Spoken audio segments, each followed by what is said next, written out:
Joining us now, friend of the program. When it comes to like first team all quip and like movie lines, this dude's probably a one of one and probably the MVP of that first team. From Crain Co., from the Daily Wire, Jake Crain. Brother, what's up, man? Good to see you. Glad to have you on the show. JD, first off, thanks for having me, buddy. Congrats on all the success. I knew you were going to be, what you're turning into the first time I heard you and the first time we talked. But yeah, I always say I only know 4 things and they all start with F. So at the end of the day, I just try and play to my strengths. I mean, that's what good players do, right? I mean, they stay in their lane, they do their thing, you do it at a very high level, man. So again, I appreciate your kind words and I appreciate you jumping on and talking some ball with us, man. But I texted you before we got rolling, and I was like, "Hey, Jake, going to go for about 30-ish. What do you want to make sure we hit on?" And you responded with 2 words: arch hype. So I want to give you the floor. I want to surrender the mic to you. I want you to wax poetic because I don't know which way we're going with this, but I want to give it to you and just let you talk your cash a little bit here. Well, first off, I understand how this business works, right? I mean, controversial, hot takes, they're what's going to move the needle. I understand that. Now, I have some controversial takes, but I think, when you look at some of these quarterback rankings and people are putting Arch Manning at 2, like ahead of guys like Garrett Nussmeier, and even ahead of guys like Marcel Reed, I think, at A&M. It blows my mind. I know why, because his last name's Manning, and none of this is Arch's fault. Arch just shows up to work trying to be the best version of himself. So I'm not saying this in any way reflects who Arch Manning is. But to me, you don't have enough information to be able to say that. It's like we've seen the trailer for the Arch Manning movie. Now, the trailer's been pretty good, but I've seen pretty good trailers, and the movie ended up falling flat. I've seen pretty good trailers, and the movie ended up being a hit, right, and grossing hundreds of millions of dollars. And I'm not saying he won't be. But to me, when you start putting Arch Manning with what we know now as your number 2 or number 1 or really top 5 returning quarterbacks through all classes, not newcomers, but through all classes, it just reminds me of the guys out in Vegas who have the cups with the ball and they make you try and figure out which one is in it. I think it's a parlor trick. So will he end up living up to the hype? I hope so for him. It's going to be almost impossible, because that's how high the hype train is on him, because his last name's Manning and he's playing at a place like Texas. But I don't hear enough people talking about Damon Williams Jr. I don't hear enough people talking about Marcel Reed.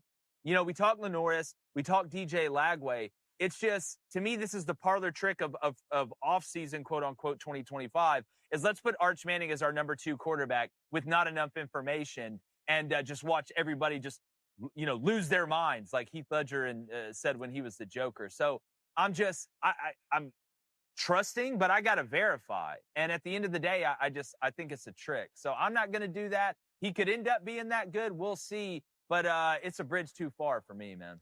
And that's the tricky part about all of it, is just what you said. The last name Manning has led to such extreme territory that you have to fall on either side of it. Like, if you don't think Arch Manning is going to be awesome, you're a hater. Or if you don't think he's going to be great at Texas, you don't know ball. And I think what you're saying is exactly right, where the truth, I think, could be somewhere in the middle of he wins the Heisman Trophy or the guy's a complete bust because of his last name.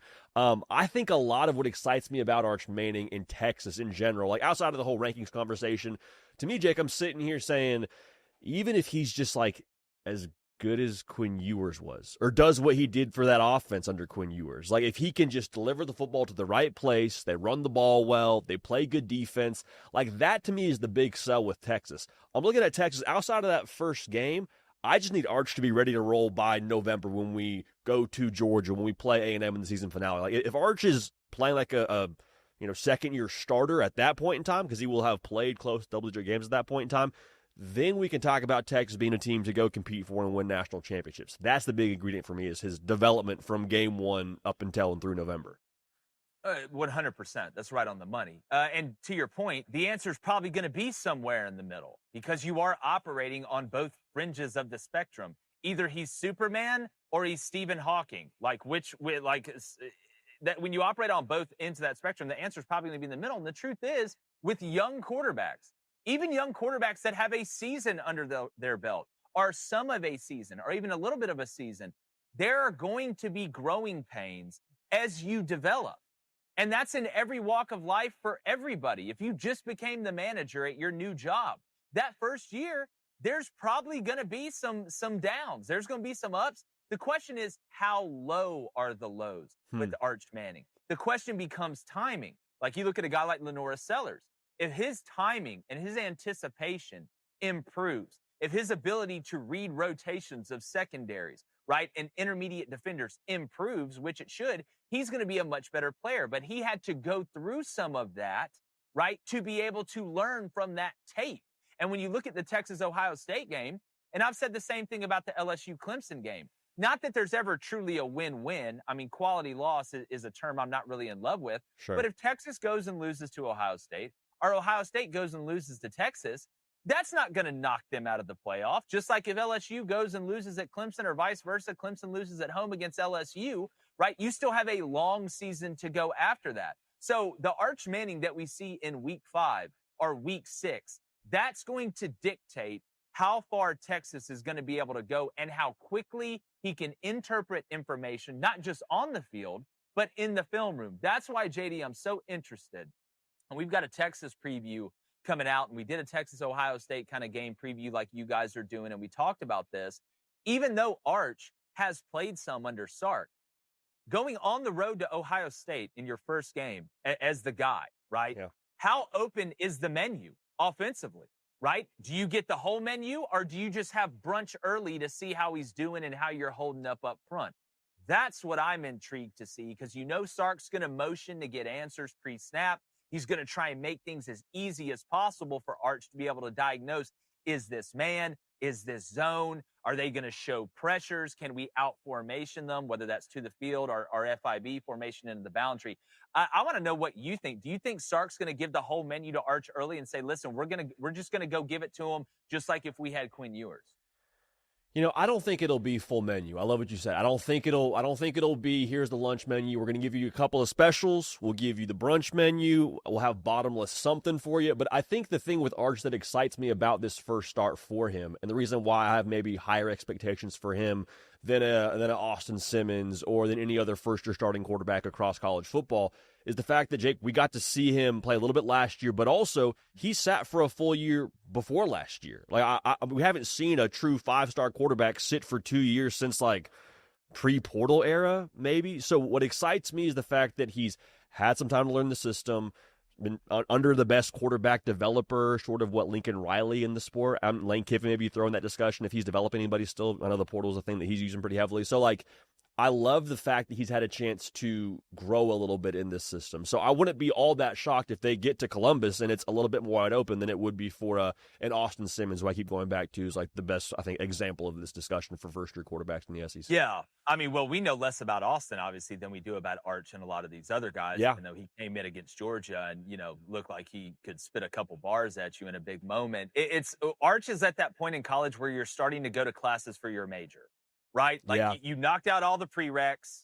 You did the stuff that you just had to handle. You even had a lab last year that involved your major you went to. And I would say you got a B. All right. You showed up. You did your job. They didn't ask you to do too much. You got a B. Well, now you're going to classes for that major. Now we're about to really see if you're going to be an engineer or a doctor or whatever. So that's what I'm interested to see. And it's that growth. And that may be his best weapon, JD. You know, his football IQ is really, really high.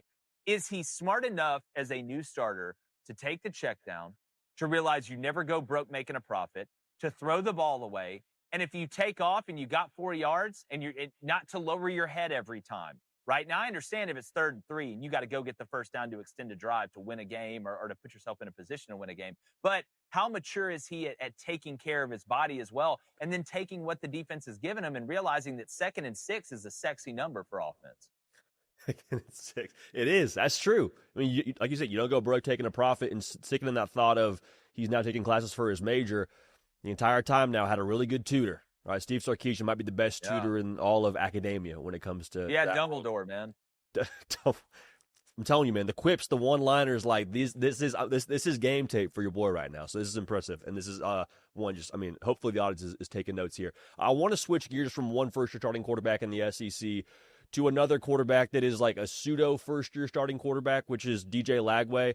I think DJ Lagway is going to be awesome. I think he's going to be really good. I think that all you saw last year was real, but I also think that when just in the same conversation of he's the best quarterback in the SEC, I'd love to let that discussion marinate a little bit more. I reserve that a little bit more for a Garrett Nussmeier or Lenore Sellers. Was impressed with Lagway, kind of the preview in the movie trailer that you were talking about before. Where are you on Lagway right now? Where are you on Florida?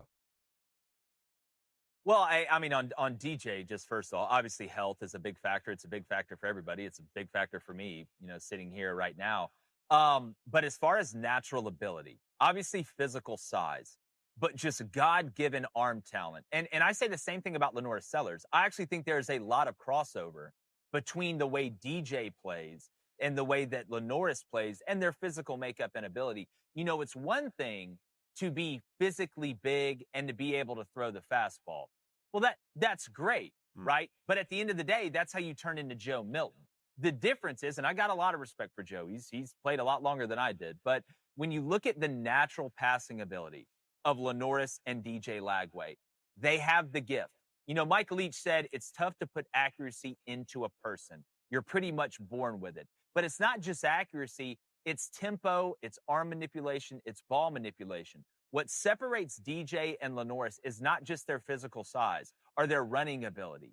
It is his ability to throw the whole shot, to punch the dig in there, right? Throw the fastball, but also the changeup, the lollipop screen, being able to air the ball out and anticipate where a guy is going to be, throwing guys open. That is a gift from God, and that's what separates the physically talented from the overall unbelievably elite. And I think both of them have that ability.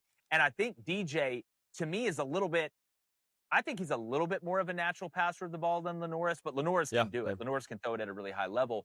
But again, with Florida, I like the way the roster looks. We were one of the few outside of my brother, God bless him, that didn't just want to push Billy Napier on the raft and push him off the river and have all the villagers sing the songs with the torches lit. And I thought last year was a good answer. You saw some hope with DJ Lagway. And the roster, I look at the line of scrimmage. I think you got to feel pretty good about it, especially defensively in the front seven. But that schedule, right? And when you have a brutal schedule like that, and Florida's got one of the toughest, I think Wisconsin actually has the hardest.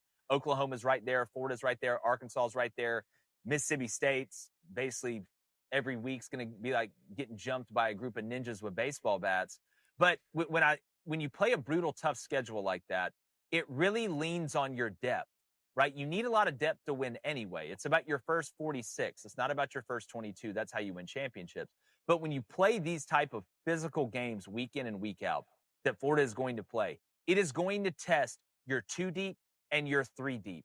And if Florida can get to a point where if the guy inevitably goes down on the line of scrimmage that we're going to see, they can plug and play and just be okay and let those skill guys take advantage of the ability that they have coming back around DJ, I think Florida has a chance to make some noise. And I think Florida's in that bucket of Oklahoma and some of these others that if you go 9-3, you have a legitimate shot to make the college football playoff. Yeah. So I'll be interested to see when that depth is tested, how does Florida respond in the middle and in the back half of the season?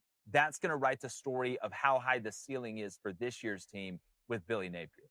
Especially, Jake, just what you mentioned, if it's the right looking 9-3, where it's lost to Texas by a field goal, lost to Georgia by a touchdown, lost to, fill in the blank, whoever else you want to say they lost to. Like, if it's all close losses to good teams in a good-looking fashion, like, it's definitely a conversation to think that Billy Napier could go from, hey, he's going to be fired, I was right there with you after A&M, to Florida maybe deserves a spot in the college football playoff.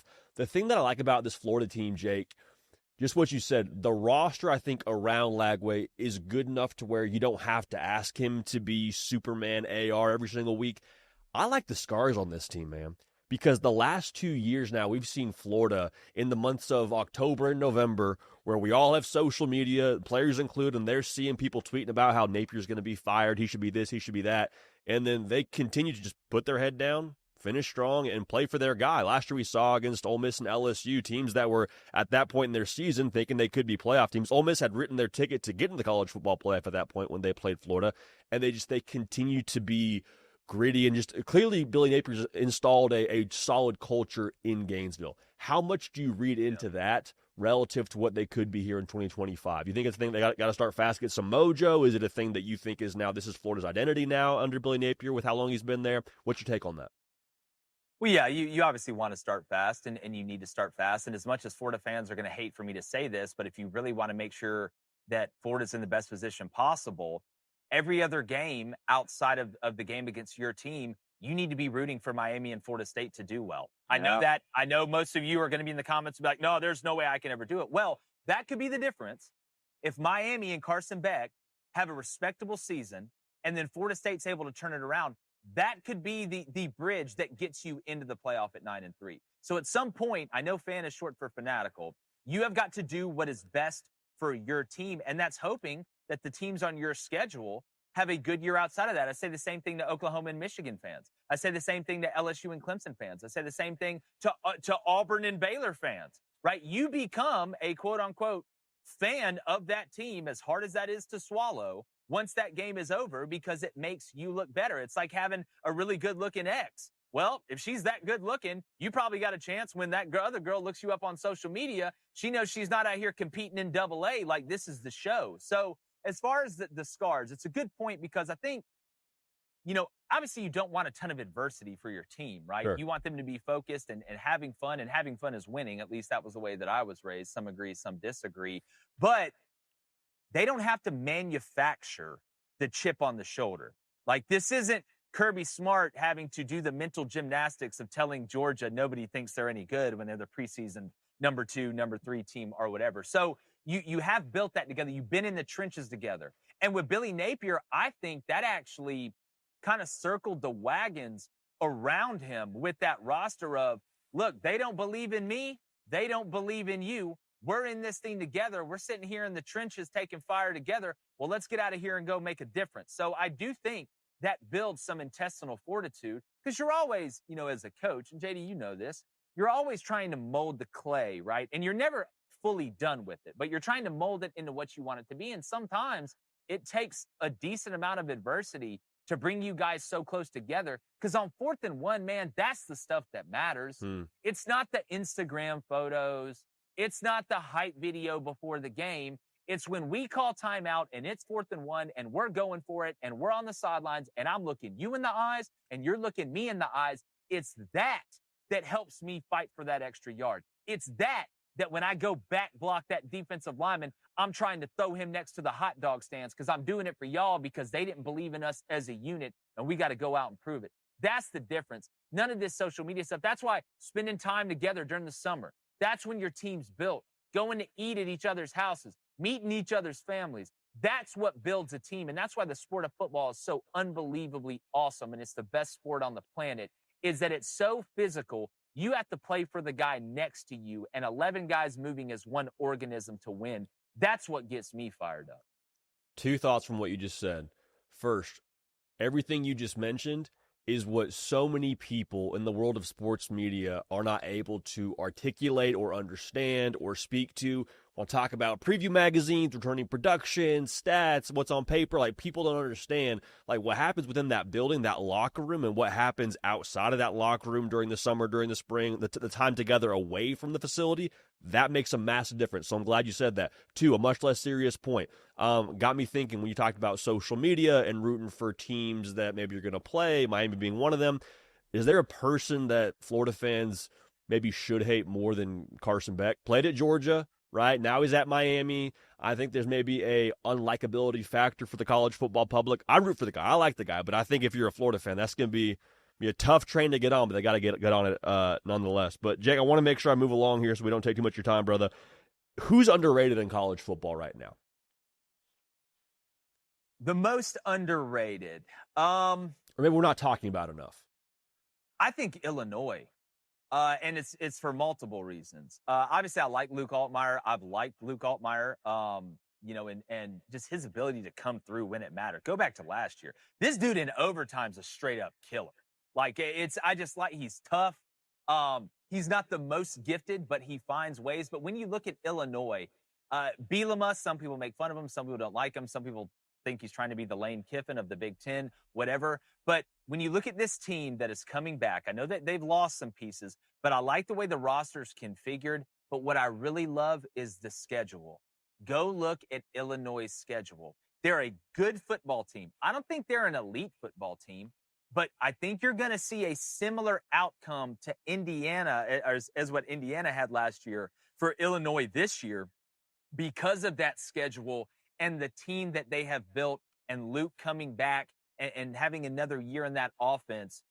Do not be shocked if you look up and we're in week 11 and Illinois has a really, really good record and they have a chance to make the college football playoff in the same vein as the way that Indiana made it last year. And people will say, oh, they're not very good. The schedule isn't good. They're overrated. But they're a team. I mean, we just did our Big Ten preview, our power rankings with Jake Butt. And, you know, he's as high on Illinois as I am. I think they're definitely going to finish in probably the top 5 of the Big Ten, maybe the top 4. And I wouldn't be shocked if you actually saw him playing in the Big Ten championship game and then make the college football playoff with that schedule. I'm going to throw one at you. What do you think about A&M? Because I know the logo is one thing. They got the jokes, Texas 8-4. Like I understand all of that. But I'm sitting here and I'm like, dog, Mike Elko wasn't there for the Jimbo Fisher fiasco. Mike Elko, to me, actually brings a lot of the things that Jimbo Fisher was lacking and why they weren't successful. The talent's there. You and I are both on the Marcel Reed hype train. I think we're leading the fan club, actually. Are we not giving A&M enough love? Are we buying too much into the snake-bitten idea around the Aggies? Well, I'm not a believer in like this curse, right? Look, I've watched the Red Sox win the World Series. I've watched the Cubs win the World Series. I watched Auburn win a national championship in football. I don't believe in curses. And if you've ever been a part of a football team, you realize that every year it's totally different. You may return some of the same guys, but it's a different team. Most of the time, it's a different coaching staff. It's a different schedule. So I don't look back and say, well, I'm not going to buy into A&M because for 60 years they haven't, done anything. Well, you don't do something until you do it. I remember there was a time when people said that Kirby Smart would never beat Alabama or win a national championship because he couldn't get over that hump. Now, he hadn't done a lot, but he got over it. So A&M eventually is going to get there. What I like about Elko, and again, me and you both, as you brought up Marcel Reed, I think he's uber talented. I don't think enough people are talking about him. But what Mike Elko is the exact opposite of what A&M has had. He is going to get every ounce out of every guy that he has. He's going to get all the juice out of the squeeze. A&M was just surviving on having talented guys, trying to keep it together, but not maximizing potential, or finding the right type of guy that may not be the best athlete in the world, but he's a dadgum good football player. He's going to be in the right spot. He's going to know how to tackle, and he's going to do the fundamental things right. That's where Mike Elko makes a difference, in my opinion. Again, it's not flashy, it's not sexy, but it works. And I think Colin Klein is one of the best coordinators in college football. And when you talk about a play caller having similar, I know they were different runners, like physical build, but he is basically calling plays for himself. Yes. And that makes it so much easier when I'm calling plays in the rhythm of how I would want plays called for me, because my quarterback has that same dual threat ability to be able to open those things up, and you can see it the same. You can read it the same all the way through. So A&M's going to break through. Do I think this is the year where they have that huge 11-1 season and make the college football playoff? I'm not sure about that, but I have them right on the edge of the playoff. I need to see Elko in year 2 and see the difference in how those guys continue to develop throughout the season, which I think is a strength of his.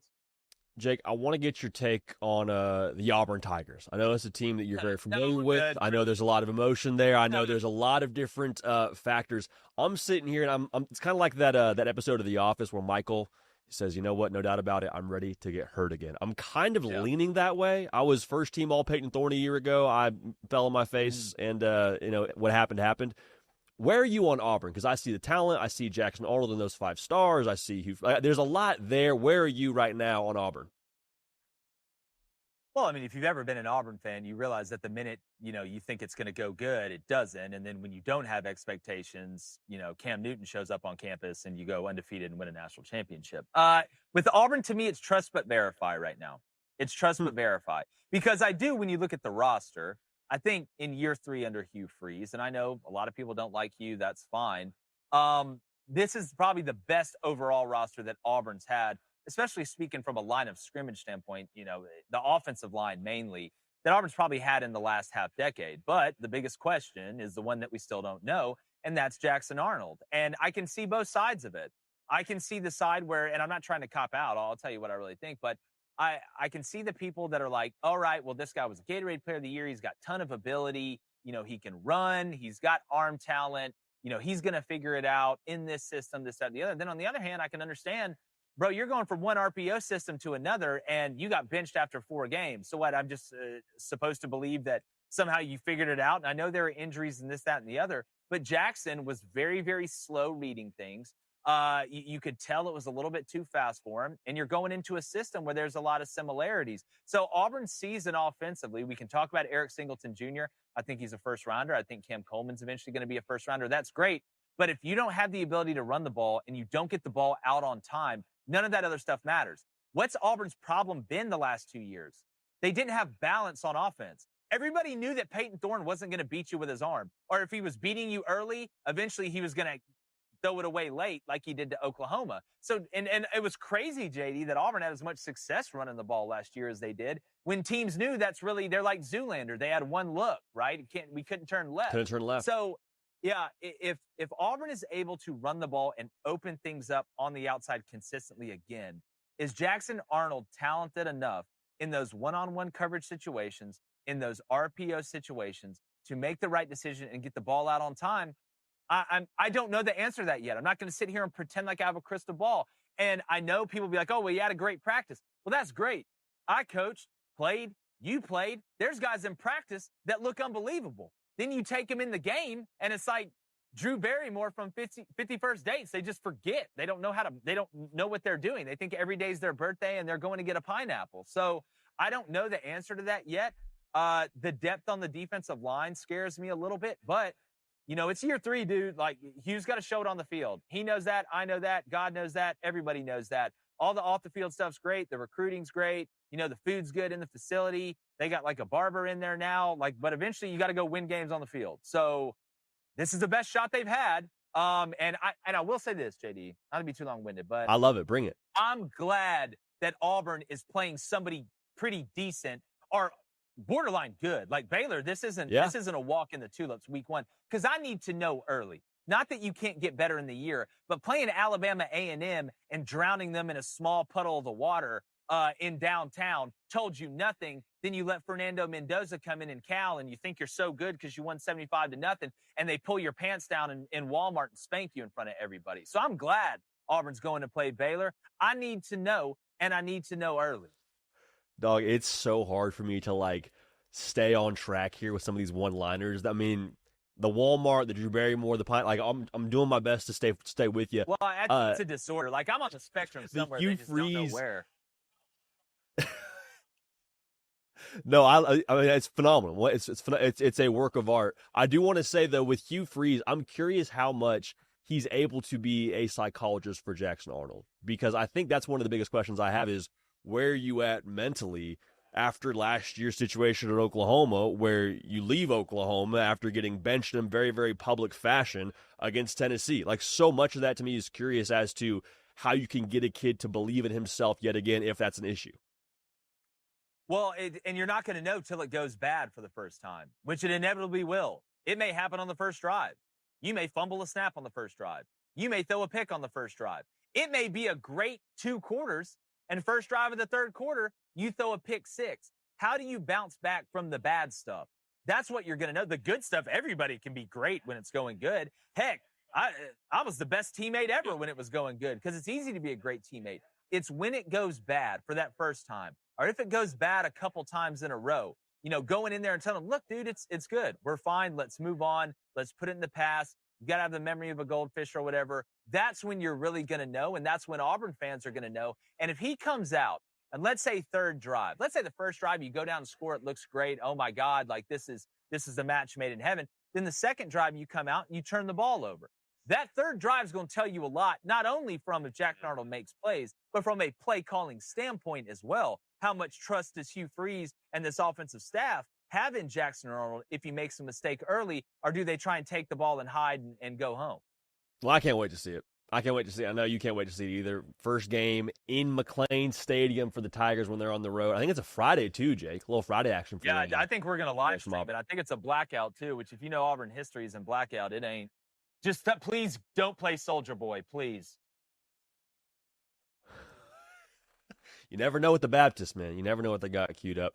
But from Crain & Co., best in the business, quippiest, most witty in the business, the man, the myth, the legend, Jake Crain. Appreciate you, brother. We'll do this again soon, man. We'll see you in Atlanta. Yeah. Well, it sounds good, man. And hey, congrats on that baby girl. Like I was saying, me and you are kind of on like the parallel track. I got a 5-month-old, and I know what that's like. And it's I've never been more excited to go home and just hang out with the fam. So congrats to that, and continue blessings for you and your family. And anytime you have me on, you came on ours. That was a great SEC preview that you came on and did. So I love the home and homes, man, because turns out we both win.